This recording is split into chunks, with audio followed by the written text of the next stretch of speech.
Welcome to Headline Hub Updates. Subscribe and press the bell icon for more updates. The Batanes Islands, the northernmost province of the Philippines, are closer to Taiwan than to Luzon. This unique position at the edge of the Philippine archipelago has always set Batanes apart, both geographically and culturally. Known for their rolling hills and iconic stone houses, Batanes has long symbolized serene isolation and resilience, shaped by relentless Pacific typhoons. The landscape, with its dramatic cliffs and windswept grasslands, tells a story of endurance and adaptation. For centuries, these islands were a quiet outpost, admired for their untouched beauty and the stoicism of the Ivatan people. Life here moved at its own pace, far from the bustle of the mainland, with traditions passed down through generations. But today, Batanes is at the center of a global power struggle, its strategic value impossible to ignore. The world's attention has shifted to these remote islands, recognizing their importance in the broader Indo-Pacific region. Only 3 of its 10 islands are inhabited: Bataan, Itbayat, and Sabtang, yet their location is now a critical factor in Indo-Pacific security. These islands, once overlooked, have become vital outposts in a rapidly changing geopolitical landscape. What was once a destination for adventurous tourists is now a focal point for military planners and diplomats from Washington, Manila, and Beijing. The influx of officials and experts signals a new era for Batanes, one defined by international scrutiny. The transformation of Batanes from picturesque backwater to strategic linchpin shows how geography shapes international relations. The peaceful hills and quiet villages now share space with military vehicles and heightened security. The winds that shaped Ivatan culture now carry whispers of military drills and diplomatic maneuvering. Local residents watch as their homeland becomes a stage for global power plays, their daily lives intertwined with international events. The surrounding seas, once the domain of fishermen, are now patrolled by naval vessels from competing powers. The familiar sight of fishing boats is now joined by the imposing presence of warships and patrol craft. The islands are no longer just a domestic concern, but a key piece in the Indo-Pacific puzzle. Decisions made here could ripple across the region, affecting the balance of power far beyond these shores. The story of Batanes is now the story of a small nation navigating the tense waters between 2 giants. As the world watches, Batanes stands as both a symbol of resilience and a frontline in the contest for regional influence. The Luzon Strait, a stretch of water separating the northern tip of Luzon in the Philippines from the southern coast of Taiwan, is far more than just a geographical boundary. It is one of the world's most critical maritime choke points, a narrow passage through which a significant portion of global trade and energy supplies must pass. The strait connects the vast Pacific Ocean to the bustling South China Sea, making it absolutely vital for both commercial shipping routes and the movement of military forces. For China, the Luzon Strait serves as a crucial gateway to the Pacific, opening up access for its navy and merchant fleet. For the United States and its allies, it's a strategic corridor essential for containing Chinese maritime expansion and projecting power in the region. The Batanes Islands, a remote and windswept Philippine archipelago, sit directly in the middle of this strait, dividing it into 2 main channels, the Bashi and Balintang. Control over Batanes means influence over all maritime traffic, including the vital undersea data cables that carry the majority of East Asia's internet and financial data, making the islands a digital as well as a physical choke point. In the event of a conflict, the ability to monitor, control, or even deny passage through the Luzon Strait would provide a decisive advantage to whichever side holds it.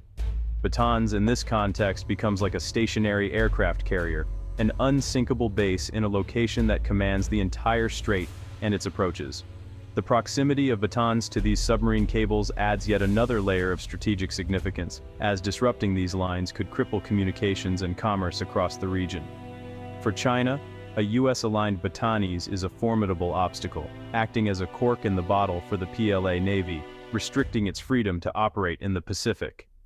From Batanes, anti-ship missiles, advanced surveillance assets, and radar systems could effectively lock down the strait, making any Chinese operation far more complicated and risky.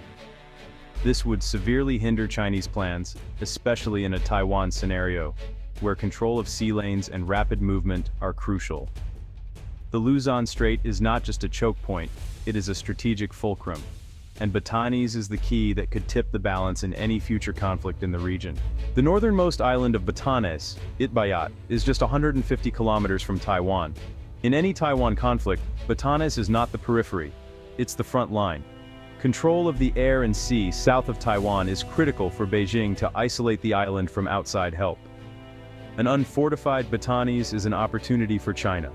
A fortified one, a threat. The islands are within range of modern missiles and aircraft, making them a launch pad for strikes or a defensive shield. For Taiwan and its allies, Batanes is a perfect early warning post and staging area. Fortifying Batanes with sensors and missile launchers could anchor an anti-access strategy, forcing China to divert resources. This complicates Beijing's plans for a swift victory and strengthens deterrence. Any attack on Batanes could trigger the US-Philippines Mutual Defense Treaty, drawing the US into the conflict. Batanes' geography raises the stakes for all sides. The Philippines is now bolstering its military presence in Batanes, moving from a minimal defense footprint to a robust one. New barracks, extended airstrips, and naval monitoring stations are under construction. The Philippine Navy and Coast Guard have increased patrols and a new naval facility is planned. Modernization includes acquiring the BrahMos supersonic cruise missile, potentially deployable in Batanes. These missiles would force adversaries to operate farther from Philippine shores, shifting the military balance. The strategy is asymmetric defense, using advanced technology to offset disadvantages. Manila's message is clear. It is serious about defending its northern frontier and raising the costs of aggression. This is peace through strength. The US has actively supported the Philippines' efforts to fortify Batanes, strengthening their alliance and deepening military cooperation in the region. This partnership is not just symbolic, it's backed by real action and commitment on the ground. The Enhanced Defense Cooperation Agreement, or EDCA, allows the US to rotate troops and pre-position military assets in the Philippines, ensuring rapid response capabilities and greater flexibility in times of crisis. While Batanes isn't yet an official EDCA site, joint military exercises like Balikatan have expanded into the area, demonstrating the growing scope of US-Philippine defense collaboration. In 2024, Balikatan drills were held in Batanes for the first time, signaling its strategic importance and sending a clear message about the Allies' commitment to defending the northern frontier. These exercises improve interoperability, enhance readiness, and show collective resolve to defend the region against any potential threats. For the US, access to Batanes offers a critical vantage point for monitoring Chinese activity in nearby waters, and serves as a logistical hub in the event of a regional crisis or conflict. A US presence complicates China's military calculations, strengthens deterrence, and reassures allies of America's commitment to regional stability. Beijing sees this as containment, but for Manila, it's pragmatic, leveraging the alliance for security, deterrence, and a stronger negotiating position. The US provides advanced technology, intelligence sharing, and a security guarantee that bolsters the Philippines' own defense capabilities. Increased US presence is about protecting Philippine sovereignty, not surrendering it, and ensuring the country can stand firm in the face of external pressure. Together, the Allies aim to deter aggression in the north and maintain peace and stability in the region. China has responded to developments in Batanes with public condemnation and covert pressure. Beijing warns Manila against being a US pawn, while state media frames increased cooperation as destabilizing. Beyond rhetoric, China employs gray zone tactics, coercive actions just below open conflict.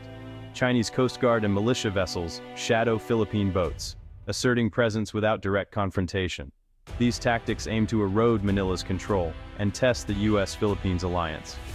Manila counters with assertive transparency, publicizing Chinese actions to rally international support. The goal: expose Beijing's coercion and turn global opinion against it. For the Ivatan people, Batanes' transformation brings both opportunity and anxiety. Military presence boosts the local economy and infrastructure, but also raises fears of becoming a target. Residents are torn between national security and preserving their peaceful way of life. Environmental concerns and the risk of conflict weigh heavily on the community. Local leaders walk a fine line, supporting defense while advocating for their people.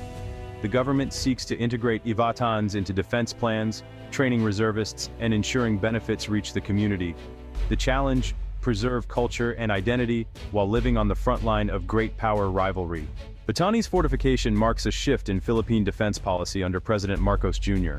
Manila has moved from accommodating China to asserting its sovereignty, driven by Beijing's aggression. The new strategy focuses on credible deterrence, modernizing the military and building alliances. Internally, the Philippines is investing in new platforms and capabilities, like the BrahMos missile. Externally, it's deepening ties with the US and forging partnerships with Japan, Australia, and South Korea. These alliances complicate China's calculations and strengthen regional security. The previous policy of appeasement failed. Now, Manila stands firm with its allies. The goal: make coercion costly and defend Philippine rights. Batanes is the most visible sign of this bold new direction. Batanes has become a microcosm of Indo-Pacific strategic competition. Its location now places it at the epicenter of regional tensions, with outsized importance for all major powers. The island's future will signal the direction of US-China relations and regional stability. Fortifying Batanes is a test of deterrence. Will it dissuade aggression or provoke escalation? For the Philippines, standing firm in Batanes is both a risk and an opportunity to shape its destiny. The challenge is to maintain strength without triggering conflict, balancing military, diplomatic, and alliance efforts. The fate of the Ivatan people reminds us of the human stakes. As the world watches Batanes, its future may well determine the prospects for peace or conflict in the region.